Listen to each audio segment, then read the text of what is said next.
예수님의 오심을 기다리는 이 대강절기에 함께 예수님의 말씀을 나누면서 은혜 받기를 원합니다. 윌리엄 마스턴이라고 하는 심리학자가 3천 명을 대상으로 사람이 살아가는 목적에 대하여 조사를 해봤습니다. 그랬더니 94%가 기다리는 데 있답니다. 여러분, 뭘 기다리십니까? 난 기다릴 게 없어, 그냥 사는 거야 라고 얘기할지 모르지만 우리 마음속에 누구나 다 기다림이 있습니다. 어떤 사람은 좋은 소식을 기다리고, 어떤 사람은 만날 사람들 기다리고, 또 기회를 기다리기도 하고, 또 변화하기를 기다리기도 하고, 좀 더 나은 세월을 기다리기도 하고, 지금보다는 조금 더 내 삶이 발전되기를 기다리기도 하며, 무엇인가 우리는 기다리며 삽니다. 기다림에는 두 가지 요소가 있습니다. 하나는 희망이라는 겁니다. 희망은 그저 something happening, 그냥 좋은 것이 내 속에 일어났으면 좋겠다. 내가 실제로 우리 삶 속에 일어나기 어려운 일들을 기대하며 사는 것, 그런데 정녕 내 삶 속에 잘 이루어지지 않는 것이 희망이지요. 또 하나 있다고 한다면 소망입니다. 소망은 뭘까요? 약속 위에 세워진 기다림입니다. 성경에 나타난 수많은 하나님의 말씀은 소망 위에, 약속에 기대어, 약속에 근거하여 우리에게 하시는 말씀입니다. 우리 하나님은 신실하신 하나님이요, 약속하신 것을 이루시는 하나님이요, 그러기에 하나님의 구속의 역사를 보면 하나님께서 말씀하신 것을 그대로 성취하시며 이 땅에 나타나 보인 것을 보게 됩니다. 제가 오늘 오전 11시, 12시에 저 강원도 강화의 교동이라는 곳에 우리가 통일성취 기도회 갈 때 언제나 교동에 가서 풍력땅을 바라보며 기도했는데, 교동에 기도교회라고 하는 교회를 세웠습니다. 교회가 한 20평밖에 안 되지만은 그 교동의 그 자리는 저 북녘 땅에 1.4km밖에 안 떨어져 있지 않습니다. 그러니까 이렇게 오늘 같은 날 좀 날씨가 맑았거든요. 멀리 보입니다. 다. 또 북한 주민이 일하는 모습까지도 이렇게 만원경으로 보면 보일 정도로 가까운 지척입니다. 그래서 실향민들이 특별한 날이나 어떤 날이 되면 그곳에 와서 저 북녘 땅을 바라보며 이 민족이 이 땅이 하나 되기를 위해서 기도하는 장소가 그 장소입니다. 어떤 사람은 제사를 드리기도 하고, 어떤 사람은 간절히 북녘 땅을 바라보면서 두고 온 고향, 두고 온 가족들을 위해서 기도하기도 하고, 그래서 우리 감리교회에서 그대가 기도교회라고, 기도하는 교회입니다. 기도는 하는 장소가 한 7평밖에 안 보입니다. 저 북녘 땅에 유리창으로 되어 있어서 그 안에 들어가면 날씨 맑은 날이면 저 북녘이 보입니다. 오늘 그 교회를 봉헌했습니다. 그러면서 우리 함께 모여서 봉헌 예배를 드리면서 함께 하나님 앞에 기도했습니다. 하나님, 이 땅이 속히 하나 되게 하여 주시옵소서. 이 나누어진 이 분단, 아픔들, 이 갈라진 조국 사나 하나 되게 해 주시옵소서라고 기도했습니다. 이 기도는 뭘까요? 희망일까요? 소망일까요? 희망이 아닙니다. 소망입니다. 왜? 우리 하나님은 하나 되게 하시는 하나님이요, 화목케 하시는 하나님이요, 평화의 주인이시기 때문에 그 하나님을 내가 믿는다고 한다면 우리 하나님께서 우리의 기도를 들어주시고 우리 기도 응답하신다고 했지 않습니까? 네가 무엇이든지 구하면 내가 응답하리라고 하신 말씀처럼 예수의 이름을 붙잡고 기도하게 될 때에 하나님은 우리의 기도를 들어주시고 약속하신 것처럼 성취하여 주실 텐데, 저 북한과 이 땅이 하나됨의 역사가 우리 가운데 있게 될 줄 믿습니다. 이건 뭐예요? 소망이에요. 막연한 기다림이 아니라 소망입니다. 그러기에 소망이 내게 있으면 나의 삶이 새로워집니다. 아무리 내가 지치고 힘들다 할지라도 내게 소망이 있으면 나는 내게 지침도 넘으시고 힘듦도 넘었을 뿐만 아니라 고난과 문제도 넉넉히 이길 힘이 우리 안에 있어지게 됩니다. 세상은 희망 고문이라고 하지 않습니까? 근데 성경은 절대로 소망의 고문이라고 얘기하지 않습니다. 소망을 뭐라고 살아있는 소망, living hope라고 얘기합니다. 그러기 이 소망을 가지는 사람들 기다림에 지치지 않습니다. 왜요? 우리 가운데 분명히 그 약속하신 것이 이루어지기 때문입니다. 참고 견디어 낼 수가 있습니다. 오늘 본문의 말씀을 보세요. 예수님의 탄생의 이야기를 우리에게 소개해 주는 말씀입니다. 인류 역사상 마리아만큼이나 영광스러운 여인은 아마 없을 겁니다. 메시아의 어머니로서 저 가톨릭에서는 성부, 성자, 성신과 함께 기도의 대상이 누구냐 하면 마리아입니다. 그런데 이런 마리아에게 오늘 성경 말씀을 보면 하늘의 천사가 나타나 1장 28절에 이렇게 이야기합니다. 그에게 들어가 이르되 은혜 받은 자여 평안할지어다 주께서 너와 함께 하시도다. 이렇게 말한 하늘의 천사가 1장 31절에 와서 이렇게 또한 말씀합니다. 보라 내가 잉태하여 아들을 낳으리니 그의 이름을 예수라 하라. 여러분 생각해 보십시오. 이때의 마리아는 종혼한 여인이 아닙니다. 결혼한 여인이 아닙니다. 약혼녀가 있습니다. 그런데 오늘 하늘의 천사가 나타나서 마리아에게 얘기합니다. 은혜 받은 자여 평안할지어다 네가 잉태할 때인데 그 이름을 예수라 하라. 여러분 이거 그만큼 황당무계한 이야기가 어디 있을까요? 한 번도 동침한 일이 없는 이 여인에게 하늘의 천사가 은혜 받은 자여 평안할지어다 보라 내가 아들을 잉태하리니 그 이름을 예수라 하라. 얼마나 놀라운 일일까요? 마리아의 몸에서 성령으로 잉태하여 아들을 낳겠는데 그 이름을 예수라 하라고 말씀하십니다. 여러분 이 당시에는 이스라엘은 메시아의 대망사상이 널리 퍼져 있던 시대입니다. 로마의 압제하에 있는 이스라엘 구원할 이가 오실 터인데 그분이 바로 메시아라고 하는 말씀입니다. 여러분 성경 말씀에 메시아에 관한 이야기가 가장 많이 나오는 말씀이 이사야서입니다.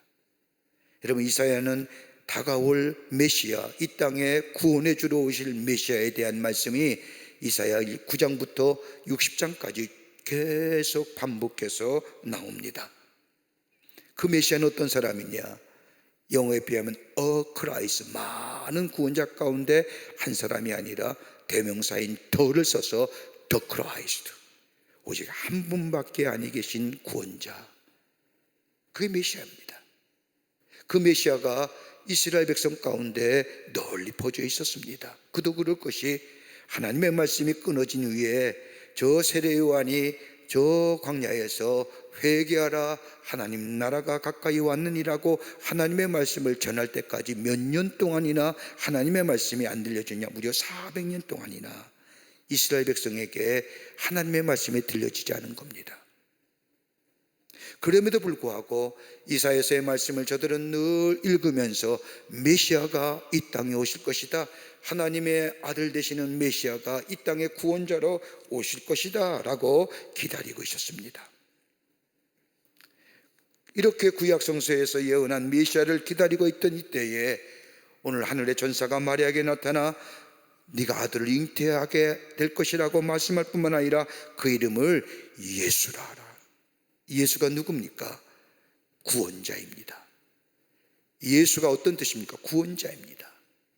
여러분 예수님이 이 땅에 오시는데, 메시아로 오시는데, 예수님이 오시는 이야기, 오시는 이름을 세 가지로 얘기합니다. 하나는 뭐라 얘기하냐면 임마누엘, 우리와 함께 하시기 위해서 우리 주님이 오신다는 겁니다.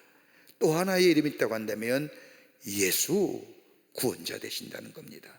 우리 주님이 이 땅에 구원해 주러 오신다는 겁니다. 또 하나 있다고 하면 이사야 선지자가 메시아가 이 땅에 오심을 얘기하는 또 하나의 이름이 있다고 한다면 평화의 왕으로 우리 가운데 오신다는 겁니다.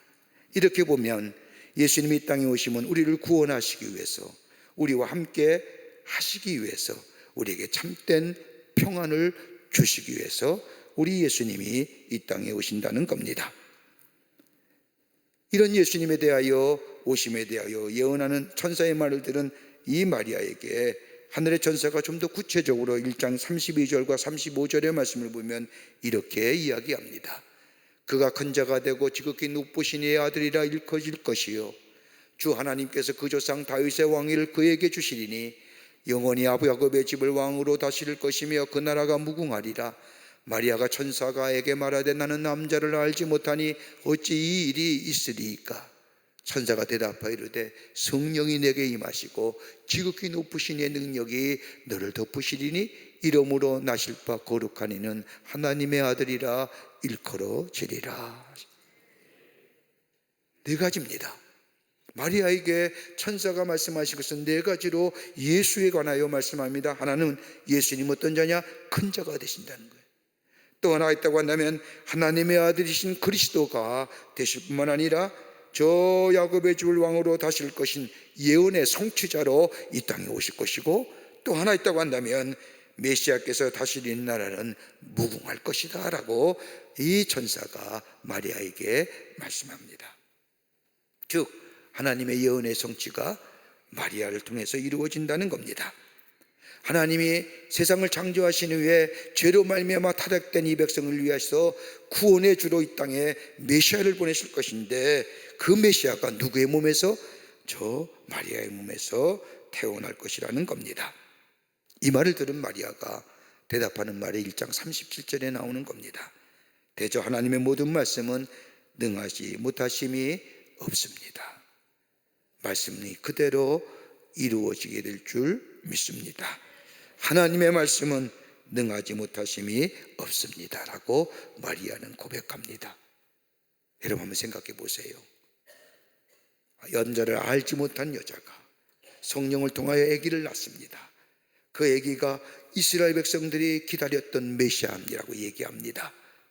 그 메시아는 다름이 아니라 큰 자요 하나님의 아들인 그리스도시요 저 야곱의 집을 왕으로 다스릴 것이요 예언의 성취자로 오실 것이요 그 나라가 다스리는 나라는 무궁할 것이라고 하는 예언을 들은 이 마리아가 내가 그 말씀이 그대로 내게 이루어지게 될 줄, 하나님의 모든 말씀은 능하심이 없는 줄 내가 믿습니다 라고 고백할 수 있을까요?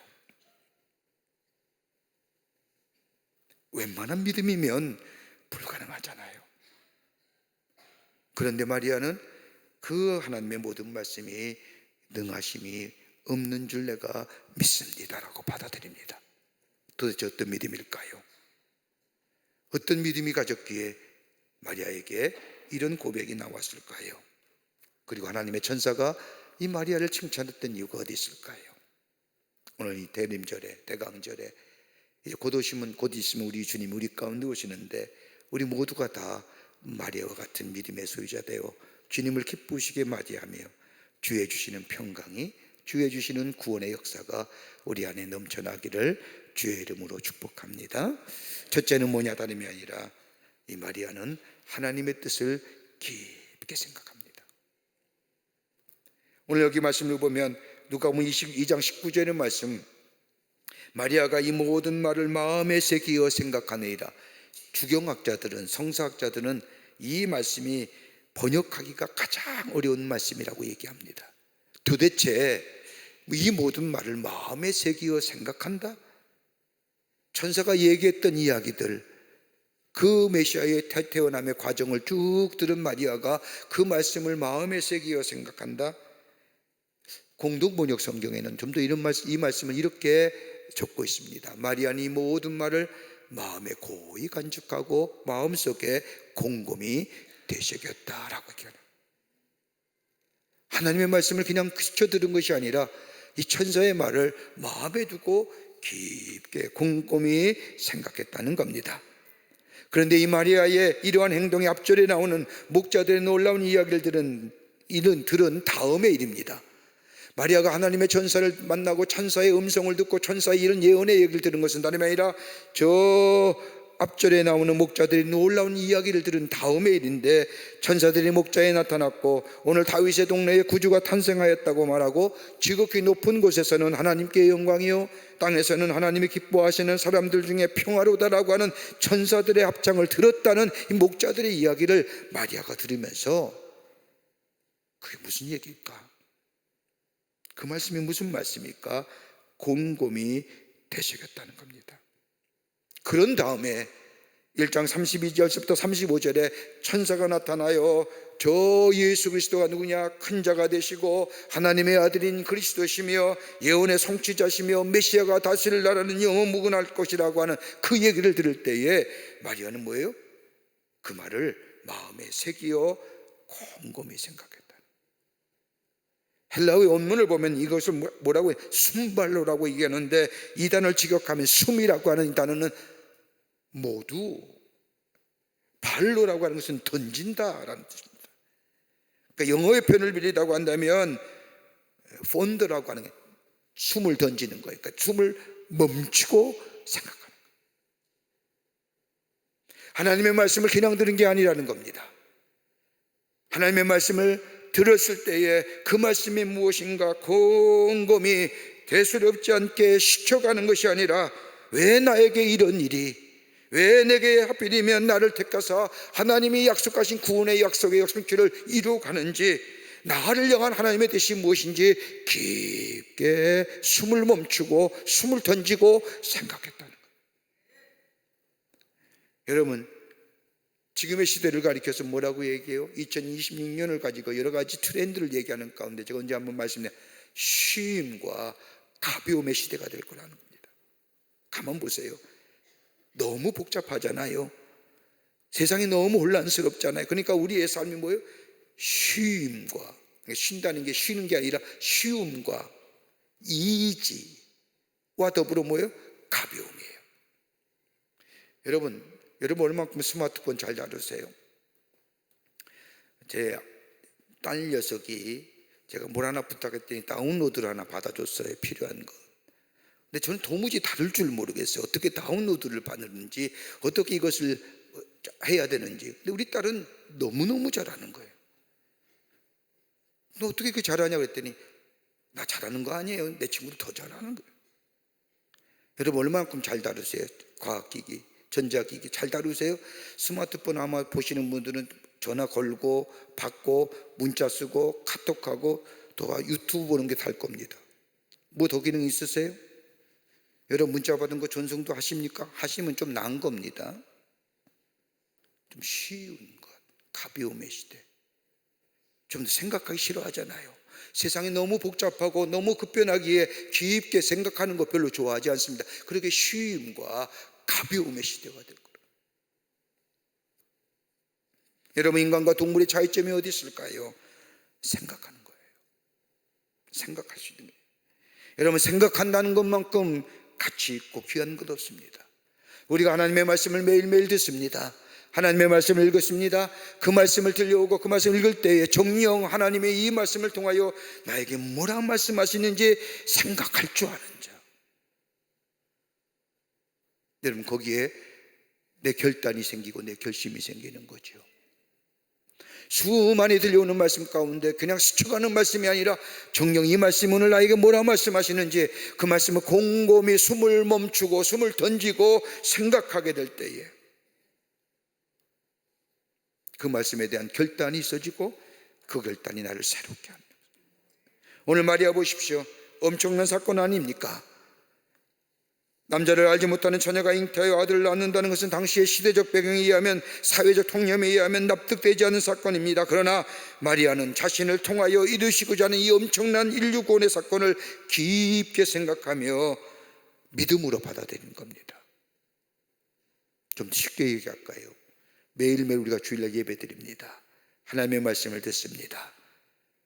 그냥 듣는 게 아니라 그 말씀 오늘 내게 뭐라 말씀하시는지, 정녕 나에게 하시는 말씀이 뭔지 깊게 생각하며 숨을 멈추고 그 말씀을 생각하며 내 것을 삼고 내 삶 속에 실천화되고 생활화될 때 열매와 맺어지는 것. 이 과정이 뭐예요? 생각하는 과정이 없기에 이 열매가 없는 겁니다. 마리아는 하나님의 말씀을 믿었습니다. 들려오는 말씀에 곰곰이 숨을 멈추고 생각했습니다. 그리고 하나님의 말씀 그대로 받아들입니다. 그럴 때에 마리아는 예수 그리스도를 잉태하는 인류의 구원의 역사에 귀하게 쓰임받는 하나님의 사람으로 세움받게 된 것을 보게 됩니다. 두 번째는 오늘 본문의 말씀을 보면 그 말씀에 순종한 겁니다. 하늘의 천사가 마리아에게 나타나 예수 탄생을 말했을 때에 그 당시에 사회적 통념에 의하면 쫓겨나거나 아니면 구약의 율법에 말씀한 것처럼 돌로 맞아 죽어야 했을 뻔한 일입니다. 그렇잖아요. 레위기의 말씀이나 그 당시에 사회적 통념이나 남자가 알지 못하는 여자가 아기를 가졌다, 돌로 맞을지. 그런데 그럼에도 불구하고 누가복음 1장 38절의 말씀을 보면 이 마리아가 이렇게 고백합니다. 마리아가 이르되 주의 여정이오니 말씀대로 내가 이루어지이다 하매 천사가 떠나가니라. 말씀대로 내게 이루어지겠다고 하는 이 고백에는 뭐가 담겨질까요? 주의 말씀에 내가 그대로 믿습니다. 그 말씀을 통하여 내게 혹시나 피해가 오더라도, 내가 모욕이 오더라도, 내게 희생을 있더라도 내 그 말씀에 순종하겠습니다. 여러분, 하나님의 구원의 역사에 쓰임받은 사람들의 모습의 공통점이 뭔지 아십니까? 다 하나입니다. 주의 말씀에 순종하는 겁니다. 순종의 역사가 인류 구원의 역사를 이루어간 겁니다. 예수 그리스도의 저 십자가의 구원의 역사, 하나님의 말씀에 순종했기에 우리에게 구원의 감격이 있어진 겁니다. 저 바울이, 저 베드로가, 그 밖에 이 땅의 구원의 역사를 이루었던 수많은 신앙의 선각자가 모두가 다 공통점이 있다고 한다면 하나님의 말씀에 순종하게 될 때에 그 순종의 귀한 열매가 오늘 우리에게 구원과 우리의 삶을 새롭게 하는 역사를 이루어 왔던 것을 보게 됩니다. 그러면서 뭐예요? 마리아가 순종합니다라고 얘기할 뿐만 아니라 여기에 또 하는 것이 더 얘기하지 않습니까? 이 마리아의 찬가인 그 다음에 나오는 1장 47과 48절에 마리아는 더 한술 떠서 이렇게 고백합니다. 내 영혼이 내 구주 주님 하나님을 높임은 주께서 이 여정의 비천함을 돌보셨기 때문입니다 라고. 자기의 부족함과 비천함, 약점까지가 잘못까지라도 하나님이 돌아봐 주셔서 메시아의 능태에 놀라운 은혜를 허락하여 주셨다는 겁니다. 여러분, 우리의 삶 속에 한번 적용해 볼까요? 가당한 얘기입니까? 예수 믿는다고 얼마나 핍박과 모욕을 당합니까? 제가 요즘에 예배 드릴 때가 많아서 어저께 저녁에는 대한항공과 아시아나항공의 신우 예배를 갔습니다. 대한항공과 아시아나항공의 승무원들이 수만 명이랍니다. 그 가운데 예수 믿는 사람들이 그 비행기 시간에 맞춰서, 끝나는 시간에 맞춰서 그 조그만 예배실에 가득히 모여서 예배 드립니다. 근데 무슨 말씀을 제가 했는가 하면, 나를 등하게 하시는 예수님입니다. 하나님의 은혜가 우리 가운데 있습니다. 날 여기 세우신 것은 하나님이 나로 하여금 하나님의 사람으로 세워지기 위해서 하나님이 나를 부르셨습니다. 그 얘기하는데 그 승무원이, 제복 입은 승무원들이 우는 겁니다. 여러분 얼마나 힘드세요? 여러분 비행하는 하루 마치 교회 가고 싶어도, 예배 드리고 싶어도 예배 못 드리는 여러분의 마음들, 그래서 공중에서 저 하늘에서 잠시 주일 아침에 그 예배 시간에 기도하는 여러분의 모습들, 고통에 시큰하면서 눈시울을 붉히면서 그들의 마음속에 제가 느끼는 감정은 하나님이 날 돌보아 주시고 하나님이 나에게 은혜 주시고 하나님이 나와 함께 하신다는 그 믿음의 고백이 그 말씀 속에 자기 것으로 받아들이고 고백되는 모습이 뭐예요? 눈시울이 시뻘겋죠. 오늘 마리아가 그런 겁니다. 말씀에 순종하기 위해서는 뭐예요? 수난과 모욕과 수치와 비난 당합니다. 그런데 그것으로 그치는 것이 아니라 여기에 뭐예요? 하나님이 내게 은혜를 주셔서 내 비천함을, 내 부족함을, 내 약점과 잘못까지도 하나님이 돌보아 주셔서 나로 하여금 이 비천한 몸에서 인류 구원의 역사 되시는 예수 그리스도 메시아가 태어나시게 하신다는 거예요.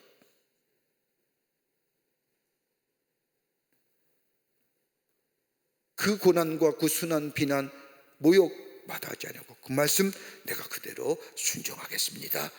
예 할 때에 그 몸에서 뭐가 나요? 메시아의 탄생이 이루어진 겁니다. 말씀이 들려올 때에, 그 말씀이 내 삶 속에 적용되어 줄 때에 가리는 것이 얼마나 많습니까? 이건 나랑 별 관계없는 거야, 이건 내게 얘기하는 말씀이 아니야, 이 말씀은 나의 상황과 달라 하는 게 아니라, 그 말씀이 어떤 말씀이든지 내 마음속에 부닥쳐오는 그 말씀에 대하여 아멘, 그 말씀을 인하여 내가 모욕과 수치와 비난과 고난을 당한다 할지라도 그 말씀에 순종하며 아멘으로 받아들이게 될 때에 우리의 삶 속에 뭐요? 마리아가 그의 몸에서 인류 구원자 되시는 메시아와 하나님의 약속의 성취 되시는 메시아의 탄생이 이루어져 우리 안에 구원의 역사가 일어난 것처럼, 우리 또한 하나님의 놀라운 은혜와 축복이 우리 안에 약속하신 대로 풍성히 임하는 큰 은혜가 있게 될 줄 믿습니다.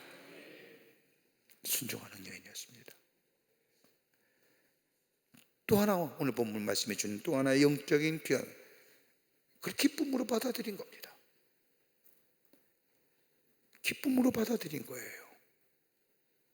여러분, 얼마나 이게 황당한 얘기입니까? 가당한 얘기입니까?